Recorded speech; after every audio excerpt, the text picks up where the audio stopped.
we are excited to introduce Inbound Engage. Before we get started with the platform walkthrough, let me quickly introduce what Inbound Engage is and why we might need it. While Outbound Engage helps brands reach out to customers on push channels, Inbound Engage helps them interact with high-intent web visitors who come to the brand on their own. Through the newly introduced overlay widgets and proactive chats, and by identifying the visitor's intent based on the actions they take, Inbound Engage nudges the visitors to the next stage of the conversion funnel. This can help brands looking to improve website navigation for their visitors, thereby boosting opt-in collection, lead generation, and reduction in drop-offs. The idea here is to try and make our web bots work hand in hand with the website. Before we go through the platform, let me now show you Inbound Engage in action to give you a better idea of its capabilities. For this demo, I'll show you how one of our clients is looking to use Inbound Engage to improve product discovery and boost opt-in collection. The first use case we'll walk through is how we can help someone with product discovery whenever they spend too much time on the homepage, thereby indicating that they might be lost. This specific campaign has been scheduled to trigger whenever someone is inactive on the homepage for more than 15 seconds or has scrolled more than 80%. Whenever any of that happens, the chat will auto pop up and offer help.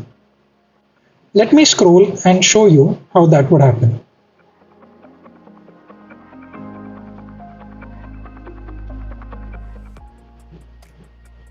As you can see, the chat has popped up based on the behavior automation rules we defined earlier. Up next, let's see how we can identify a visitor who is about to exit and nudge them to stay or even collect opt-in for the purpose of outbound retargeting. For this campaign, we are using an exit intent trigger. The campaign fires whenever the mouse leaves the top half of the window, thereby indicating that the user might close or switch the tab or even close the browser. Let me try exiting and let's see what happens. As you can see, the overlay widget slided in the second my mouse left the screen, and it nudged me to opt in to receiving updates on WhatsApp. These widget buttons can be mapped to any journey, and clicking on the button starts that specific journey.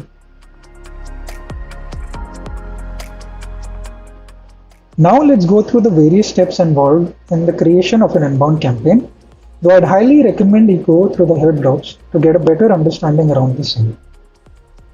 You can head over to Engagement and tap Inbound, and you'll be led to the Inbound Campaign Overview screen.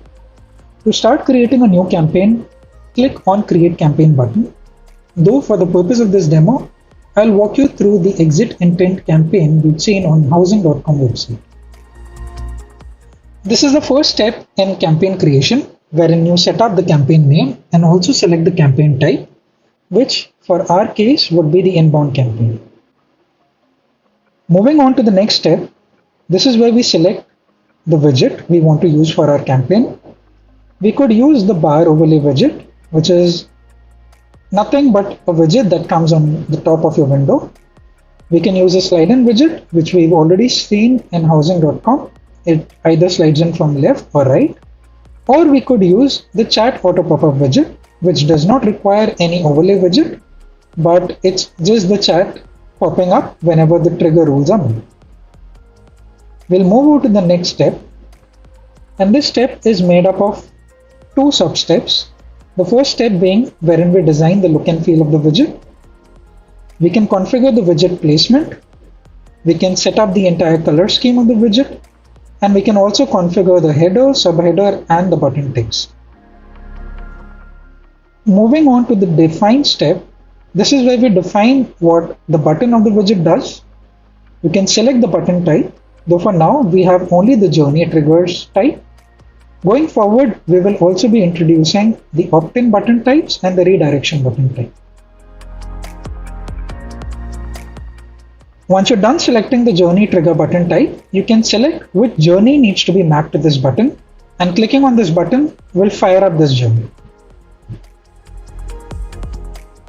Moving on to the next stage, this is where we set up the visitor behavior automation rules. You can create a new segment or you can edit an existing one. And essentially, this is made up of conditions and condition sets. The campaign will be triggered whenever all conditions within any of the condition sets are met. To know more about how to set up conditions and condition sets, I would request you to go through the help docs. Once you're done creating a segment, you can go ahead and launch your campaign, and this will start reflecting on your website.